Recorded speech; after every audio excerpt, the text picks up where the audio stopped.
วันนี้วันพาเฮ้ามันเป็นวันที่มาเตรียมตัวปฏิบัติธรรมเมื่อในวันมีการมีงานหลายกับตอนกลางค่ำกลางคืนก็มีการฝึกหัดในทางสมาธิภาวนาแน่แต่ดีหรอเนาะในส่วนหลักการทำวัดทำว่าเฮ้าได้ทั้งการพูดการสาธยายคำสอนของพระพุทธเจ้าทำวัดน้ำมาแรงกับทำวัดเย็นน้ำมือเศร้ากับทำวัดเศร้าก็ได้แบบนี้ควบมึงแล้วก็มีในส่วนการกระทำในทางกายถึงมีกิจการงานต่างๆที่จะทำงานทางวัดทางว่าเฮาแบบมีทางพอเห็นได้ถึงแม้เป็นบางครั้งบางคราวต่างกำลังของผู้หน่อยผู้เฒ่าผู้หนุ่มเราก็เห็นได้มันก็เป็นขอวัดต้นหนึ่งเพื่อวัดมันก็เป็นการกระทำทั้งกายทั้งวาจาทั้งใจพอสนิทเราตอนกลางค่ำกลางคืนเท่าอันนี้เพื่อทำจิตใจสงบได้เป็นการดีมีการทำวัดแต่ทำเลยหรอกแต่จะน้อยหลังจากหันมีการนั่งสมาธิแต่ก็ร้อนจะ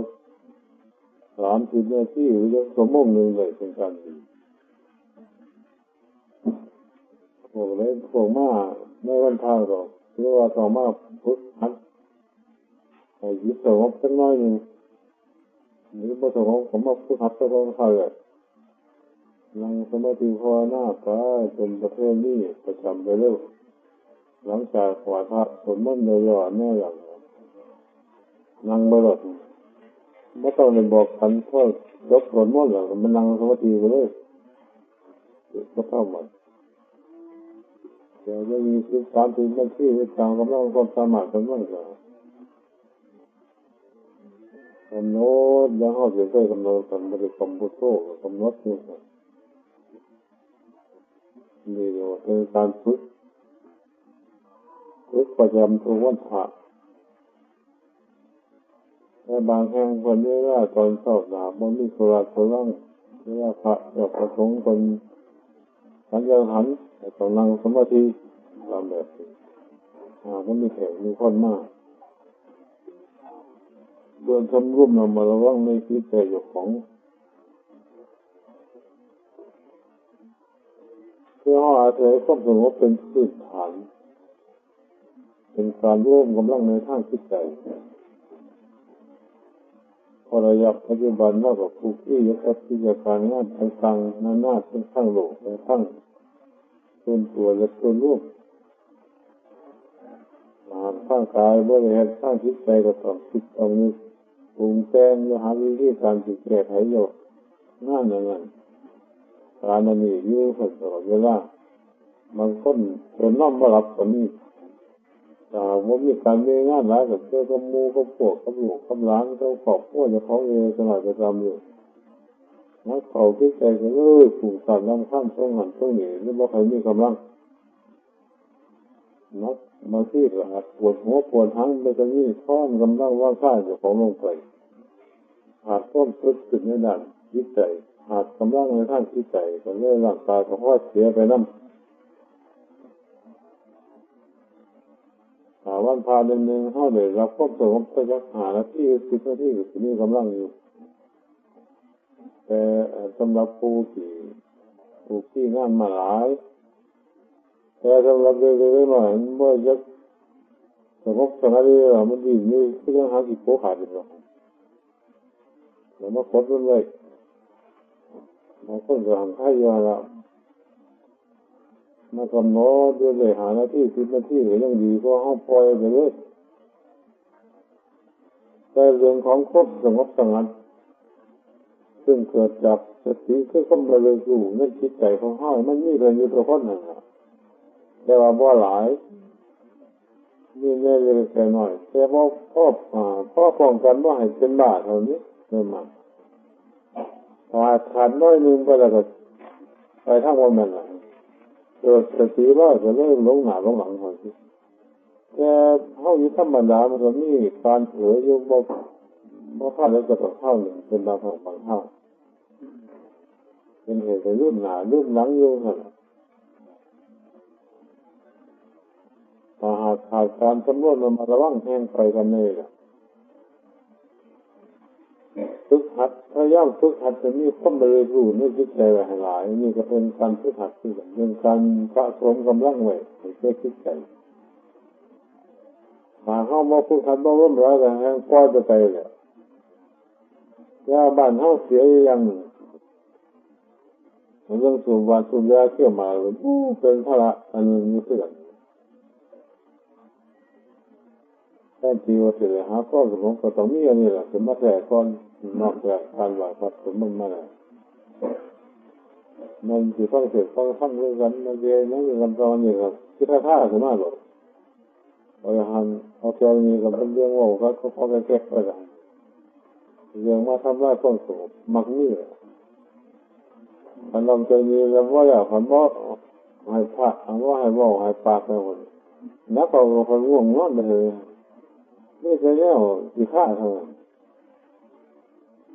ไม่ใครสนใจฟังถ้าเข้าพยายามฝึกหัดเตรียมตัวไว้ใช้ในระยะแรกๆจังสิยังเล็กๆหน่อยนี่เพื่อได้กระตามหัวจะกดแค่นี้อย่างมันก็ง่ายมันคือมาฝึกหัดร่มมาบวชมาเฮี้ยนน้ำมันก็ง่ายเพื่อหัวจะกดแค่นี้ไว้แล้วแล้วเรื่องความสงบยังไม่อย่างหน่อยแค่คนเท่าหน่อยจะลึกอยู่ของมันหน่อยจนบ่จักเจ้าของเมื่อแรงไปยืนน้ำของหนองเมื่อน้ำตัวของว่าพ่อข้าวจิตใจมันต้องไปตามอารมณ์ต่างๆร้อยอันท่านอย่างมันเลยเป็นเหตุให้จิตใจอ่อนที่แต่ที่ยังถอดก็เลยบอกตายเหตุขาดทำเลยถอยแต่เป็นงานส่วนรวมกันฮะกันแห้งให้แต่เป็นงานส่วนตัวน่ะแค่นี้ทำอย่างไรถ้าเป็นงานส่วนรวมที่เป็นประโยชน์จะมูแทงหาหนทางออกเมื่อยก็เมื่อยร้ายห่อนก็ห่อนร้ายหนาวก็หนาวร้ายเป็นงานก็บ่แห้งถ้าเป็นงานส่วนรวมจะเป็นก็ที่เดิมมาเพราะว่าขาดกำลังใจถ้าหากกำลังใจไม่อยู่มันก็ขาดศรัทธาขาดต้นเกลือ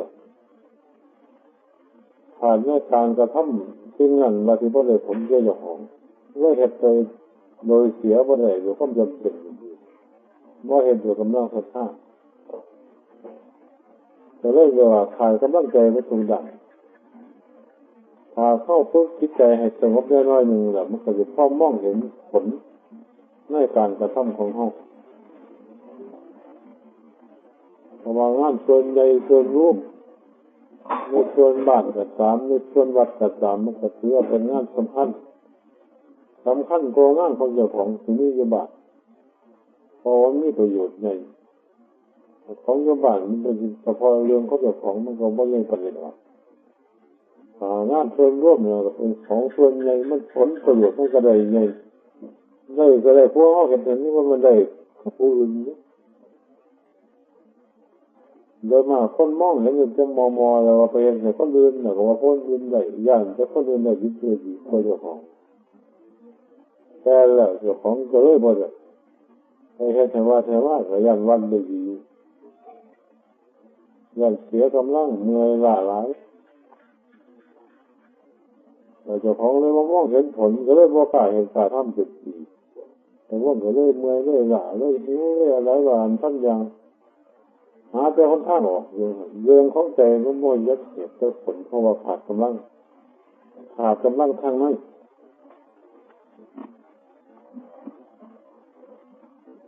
ถ้าเขาเป็นผู้ที่นับถือพระพุทธศาสนากันจริงจังแล้วว่าจะถือยังหักควบห้องว่านักที่นี่แล้วก็ควรฝึกหัดให้จิตสงบได้เป็นการดีมือหนึ่งย่ำหนึ่งเลยทำได้สองถ้าที่หากเดินปัญญาเป็นหน้าไทยพ้นมันก็จะขึ้นไปหน้า นั่นสู่เราทำจิตใจสงบสักคนจิตใจเขามันก็ต้องหนาต้องหลังผุ่มสารต้องขั้นจะยุ่งสัตว์อะไรมากบางคนก็บอกมีนั่นนิดนั่นเดินไปเกิดมาเยอะแต่ของตัวทำตัวข้าวมันนอนหลับมันแล้วมันก็ยังคิดไปยังฝันไปว่าท่านเนี่ยแต่ห้องเสียหายจะงบมันเอาไปหาไล่ห่วงไล่เหงาไล่นอนไปแล้วก็มีเลยตรงนี้ก็จะน่าพักผ่อนกันดีอย่าง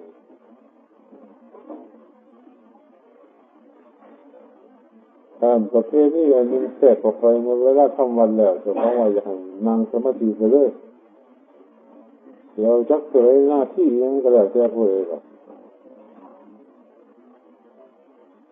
นี่เป็นการต่อไป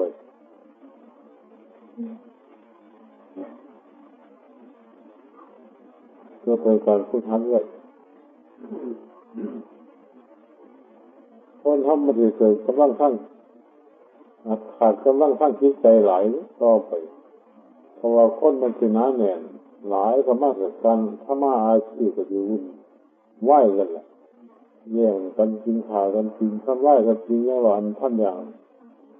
กินดินกับห้องกับไปน้ำต้นกันไหลกันไปน้ำมันก็ต้องใส่ต้องติดข้อมานใส่หัวในการทำมาอาชีพใส่หัวในการแสวงหาทรัพย์สมบัติมาเลี้ยงครอบครัวอยู่ของหลานท่านต่อกันทั้งที่หลับและที่แย่งทั้งที่ข้างคงและข้างออกไปแล้วมีการใส่หัวใส่ต้องติดข้อมานหลายของขาดกำลังใจค่อนข้างมาผิดเสียเดี๋ยวก็เป็นโรคประสาทเดี๋ยวก็เป็นโรคหัวใจวายไปแล้วเดี๋ยวก็เป็นบาดเป็นหลานท่านอย่างพระพุทธศาสนาก็พระเจ้าคนสอนอยากให้พยายามรักษาฐานะจิตใจอยู่ไว้ให้ร้ายและให้ดีให้มีกำลังถ้าจิตใจไม่สงบจิตใจไม่มีความสุขร่างกายก็ไม่มีความสุขเหมือนกันแต่คนห้องไม่เคยได้สนใจในการพุทธานุรักษ์ในทางจิตใจไปพยายามทำแต่ด่านทางนอกก็จนว่าเม็ดเงาบนแห้งเกิดลมเกิดตายมันหามาได้แล้วมันก็ร่างกายมันก็ผิดสุดส้มไปยุ่งก็โตหาลากำลังใจอ่อนขณะนี้ก็ว่าพ่อเสียนักเขาก็เลยหันไปในทางต่ำถ้ามันคิดใจอ่อนในด้านการประพฤติปฏิบัติสั่งข้อดีมันต้องไปแข็งในด้านการสั่งบาปสั่งกรรมในทางกรรมนี่ก็มาแต่คงจะถามเลยครับหากจะไปทางกรรมเนี่ยคนกล้าหาญปันอย่างละพวกไปรักประสบไปดีที่หนึ่งเล่าผลสะดมหรือไปเหล่นไปหัวเที่ยวบ้านนั่นเที่ยวบ้านนี่ยุ่มหมอเราสบพบนั่นอะไรนี่กล้าไปนะว่าจะมือว่าจะกล้าว่าจะอย่างนั้นว่าจะอยากเสียแล้วได้เห็นเลยถ้าไม่ตื่นไปท่าดีบ่มีกำลังมันก็ลบไปทางกรรมมันกำลังไหลก็มันเป็นของคนละไฟต้องการจะเข้าหามนำคันคู่นึงหลังมันก็ไปทางหนักถ้าคู่นึงนักมันก็จะไม่อีกทางนึงนี่ความดีกับความบ่ดีเนี่ยเข้าหาปีถ้าหากไปทางดีหน่อยทางบ่ดีมันก็ไหลมันก็หนักถ้าหากว่าไปทางดีหลายทางบ่ดีหน่อยมันก็ไปหนักในทางดีแต่มันก็ขยันแต่ไม่กำลังเห็นแต่มันทำถูกที่เขาทำเดี๋ยวเลยเขาสังเกตว่าคิดใจเพราะมันหนักในทางไปตามผลไม่ได้ถ้าไปทางซ้ำมันมันปัญญาเนี่ยเดียวนักข้าพุทธผู้ยืนถ้ามาวัดมาว่าเนี่ยแต่ไปหาผู้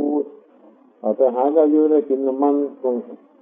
ไปประเทศก็ไปติดขัดเงินเงี้ยได้มือตัวเขาข้าง100-200นิสาไปว่ากินเขาโหดเดียวมัวไปรับไปตกเตือนมัวจะทำมัวจะขึ้นเปล่าแต่คนตรงต้องไม่ได้ฟังเสียงท่านมนไปกับไปทางซ้ำมันเดี๋ยวว่ามันนักทั้งมุมมาหลึงมาหัวเราก็นักว่าท่าหมดกันเสียมานั่งสมาธิภาวนามาอบรมฟังเทศน์ฟังธรรมเนี่ยไม่อยากฟังมันผ้ามาประเด็นก็ผ่านไปฟังไปนะก็ไม่เคยอย่างนั้นใจโม่ที่ใจอ่อนให้สังเกตว่าใจไหนมันจะเป็นไปได้มันเป็นนักข้างหนึ่งก็เลยว่าหากมีทั้งข้องควบดีก็ควบพอดีเท่าไหร่นี่ ผู้ได้กินนักข้างไหนให้พี่หน้าบนหัวอย่างก่อนถ้าผ้าเห็นดีกับกลางหรือคุยเรื่องหนึ่งนะให้ว่ากันเล่นน้ำกันคุยกันยังบดมือบดขึ้นอย่างไรแต่ว่าฟังเสียงว่าเนี่ยพอ3-4แถวบรรทัดกับของประเทศอะไรง่วงเลยมากแบบนี้อันนี้นั่งสมาธิเข้าเรือทางใช้วัดเดินว่าไปสั่นตัวเพราะคนว่ามักกินข้าวเดินเดินมันหนักเพราะถ้าหุ่นเพราะแห้งกันหากเขาบกฝืนกระแสมันว่าอะไรเรื่องพุ่งสร้างลำข้างเรื่องการแห้งไปเลยแต่ถ้าบอกไฟย่ามากกดดันเนี่ยมันนี่ครอบสงบเป็นไงหรือว่าอะไรหรอท่านสิท่าจะของไปทางวันนั้นเรื่องคิดใจเรื่องมันพลาดไปนี่ใจจริงเขาไปอยู่เสือมากไปจำมันก็ดึงเขาไปทางจำมันกำลังเลยแต่ที่คุณไม่สูงมันไม่ท่วนมันไม่ไปเนี่ยที่หน้าคนแม่ตัวใครจะมั่นกันล่ะแต่แสดงว่ามันหนักไปในทางนั้นเราห้องส่งพยายามดันมันหลายแต่เขาจะว่ามันหนักไปในทางต่ำพยายามดันมันสูงห้องหัวใจด้วยเราถ้าใช่ก็ห้องหาของถ้าได้หนักถ้าได้บอกห้องหัวใจด้วยอาการของใจจะมันแสดงออกในตัวห้องก็หัวใจด้วยว่ามันหนักทางไหนมันเบาทางไหนผู้ใดนึงก็เห็นแล้วมันไม่อยากแก้ไขใช่ไหมว่าใจตัวเคยเป็นหน้าหนึ่งอยากไปน้ำใจของมันว่าใจตัวมันก็สิเหตุตั้งที่ละมันเลยจำเลยเลยกลายเป็นนิสัยแต่เธอพอเธอใช่สมมติแก่เกินเลยจำเลยแบบนี้อันถ้าบ่แก่มันก็ไหลไปเรื่อยก็ยังน้ำไหลไปจนสุดว่าไปมันไหลไปตั้งตำน้ำใจกับทำน้ำเดียวกันอันนี้ก็ว่าไว้ให้เป็นเครื่องเตือนสติแต่ละคนผู้บ่ได้ที่นี่ที่หน้าไม่ได้เห็นตามอารมณ์ของใจเขาที่หน้าเพิ่งแม่เขาจะมันมีทางเดินนี่ไม่ได้เขาผิดเดินดูเป็นในโลกนี้เขาไม่อยากให้ไปเสียเงินแต่เขามาช่วยกระแสที่นี่ที่หน้าไปตามข้อวัดพาข้อวัดต่อวัดเย็นมันก็พอได้อยู่อย่างแต่เขาว่าได้ว่าได้ยังได้อยู่แต่ว่าพี่หน้าบ่ให้ควบในด้านภายในว่าได้จะสัญญาใจใจมันบ่ให้ยินน้ำเลยยินแต่หูอันใจไปยิ่งควบเรื่องคนว่าไปนั่นเนาะจะเข้าว่าไปโอ้ยมันก็สิใช่เนี่ยที่มันก็สิทำเขาเป็นมาอยู่ที่พ่อดีแห้งกว่าที่หน้าเบิ่งแม่เรื่องมือเป็นเรื่องสำคัญไม่ต้องที่หน้าต้องตรวจกายเจ้าของสุริยะได้ปีหนึ่งเดือนหนึ่งหรือเพิ่มเดือนหรือ7 มื้อหรือวันหนึ่งก็ให้ที่หน้าเรื่อยๆเลยสั่งจะเป็นนักพุทธหัดเจ้าของนี่เป็นนักปฏิบัติธรรมนี่เรียกว่าคนขั้วที่หน้าในตัวเขาเนี่ยเทียบกับแค่รับธรรมอยู่ตลอดเวลามาแล้วมันผิดแต่แล้วมันผิดข้าได้ผิดข้าได้ผิดทุกคนผิดเกลียดแล้วในกล้องเลยไม่ใช่จะคอยดีเลยทุกคนนะแต่เราจะคิดทุกคนนี่เราจะไปเห็นดูโอ้ยแต่มันคือว่าเราจะคิดต้นไปพอแห้งไม่ใช่เขาเห็นเราอื่นแต่คือว่าเราจะคิดเราไว้มันจะหาใจพอแห้งเอาขึ้นเนี่ยแต่คือว่าเราจะว่าเป็นของเบื่อว่าถึงที่เป็นไม่ได้ป่าว่าจะไม่ร่วงส่องหลายพอแห้งต้องหายาแก้กันตอนนี้ล่ะตัวเมื่อเจ้าของอันนี้พอแทงไปนี่ก็นั่นเรื่องของใหญ่เรื่องของกิริยามารยาทต้นเป็นอยู่ของห้องตัวจะถือว่าไปพอแห้งแล้วมันก็ไปกันกับการวัดถนนนั่นแหละผมพ่อแยกน้อยเดียวต้นทางหน่อยไกลเลยแห้งไปอย่างแต่คนละทางที่แรกใกล้ๆแล้วมันจอดกันบนแก่มันคงไปบ้านมันแห้งไปไกลอันนี้เรื่องของใจเฮาคือกัน ตาผู้ยังว่าเจ้าของผิดแม่ว่าแต่มันก็แห้งแล้วใจใส่มาแห้งนี่สมมติบางคนผู้ยังว่าผิดคนนี้ก็ปล่อยไปตามเรื่องฮารุนจะเกลียดครับเพราะว่านั่นคือโอ้ยฮารุนก็เพราะมันโตเนี่ยคือหน้ามันก็ทันไม่พูดเลยแต่ว่าในด้านภายนอกเขามองเห็นด้วยสายตาเขาเนี่ยก็ใช่ยุ่งแน่หรอกในการกระทำในด้านภายนอกแต่ว่าด้านภายในมันที่สำคัญพยายามเช็ดบวชตรวจตาเรื่องของพระทองมันถ้าหากว่าไม่แน่กระตุ้นสักน้อยนึงมาไปอย่างนี้กระตุ้นเตือนในด้านจิตใจที่มีศรัทธาและมีข้อมเห็นผลในการกระทำของเจ้าของผู้ที่เป็นแบบเห็นน้ำมูไปคือแบบนี้ถามมูไปเห็นเป็นยังง่ายเลยครับก็เลยเห็นที่ได้เห็นทุกวันเห็นมาเป็นอย่างนี้เนี่ยพยายามฝึกหัดเลยแน่ฝึกหัดจิตใจสงบอยู่บ้านก็ตามอยู่มาวันเดียวกันนี่ประจำซะในวันผ่านอย่างนี้มันในเมืองในบ้านก็ไม่รู้ว่าดีก็เรียกละถ้าทำอะไรก็ต้องเขาคนสงบเลยไม่ต้องคุยกันไม่ต้องโง่กันเอาไปจะเดินคิดเรื่องแล้วก็นี่สลายไหมคอยโง่กัน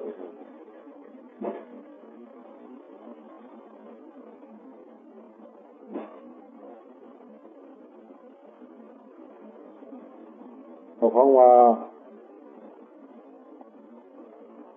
พอถึงวันพานั่นหมดพระเจ้าประสงค์ที่พระมานั่งอยู่นั่นนี่นอกจากว่าจะข้องเทียบคนเดียวคนนิมนต์ออกเพราะว่าพูนอยู่เดี๋ยวเรื่องภาวนาเหมือนกันพอถึงเวลามาวันพาแล้วก็ทับมาตลอดทับมาอาจจะข้องเทียบก็อาจจะวนมาเอาแต่บอกว่าบ่จะต้องการฟังสิ่งนั้นเพราะว่าที่ก็นั่งบนรถ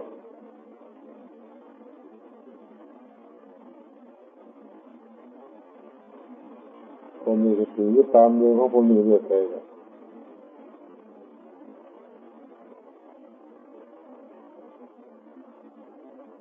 ไม่อยากฟังเทศก็เปิดเทศฟังรถ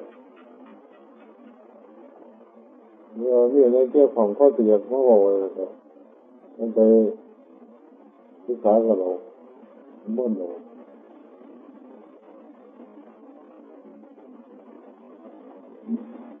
เขาบอกต้องการอย่างไรภาวนานั่งสมาธิประชุมก็จะเล่นกันเรื่องกัน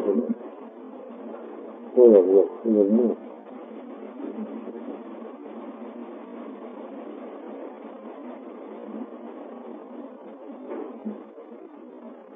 แล้วก็เป็นเหมือนพูดว่า